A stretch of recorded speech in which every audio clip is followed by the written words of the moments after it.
زين. ولما تعرفها بيه تقول لها عذرين مسطوره وما نايمه زين. تروح تشرب عصير ملون وديميل تحس بيها مو طبيعيه. وجين ترس حبوب لانه وينزداي عندها حساسيه من الالوان. ونزداي تمشي، بورنو يغمض عينها تلزمه وتمطله. بورنو يستغرب يقول لها سالمين شنو فعلتي هكر؟ ينيد تشوف تيش وبس تريد لها زويه تختل بيها واللي تنطيها مرهم يعالجها. تقول لها هذا المرهم مسويه من رماد الجثث الموتى اللي كاتليهم بالنعال. وينيد تخاف وتلعب نفسها. تيش تستغرب من تصرفاتها وإينيد تريد تبكي لأن تخربها وما تعرف تجسد شخصيات ونزداي. وتيش تعزمها على العشاء ورأسا تبتسم وتوافق، على عكس ونزداي اللي كانت دائما ترفض وراسها يابس. ولما تيش تروح إينيد تقوم تلطم وتقول خرب عمي هاي يعني ايش دا صخم. ونزداي تروح القبر رتود تقرا لها الفاتحه وسوره ياسين وحتى القران تختمه يمها وما يصير شيء. تطلع لها ويمزه تقول لها انت شلون تالي وياك؟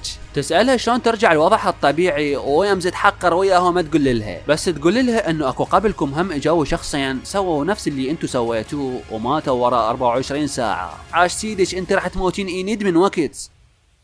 المرحوم يرجع وجهه بشري هالقد ما اكل ادمغه الناس المقروده. يروح يطلع سرداب سره ويدخله، وتايلر وامه يسمعون حس الباب، ولما يفتحوه ينصدمون بجيته. يرحبون بيه وتعرف تايلر على خاله المرحوم اللي اسمه ايزاك. ولما تقوح تقول لهم هاي بسبب الهايد اللي بداخلنا. ايزاك يقول لها راح اساعدك على هالشي بس يحتاج لي شويه غراض.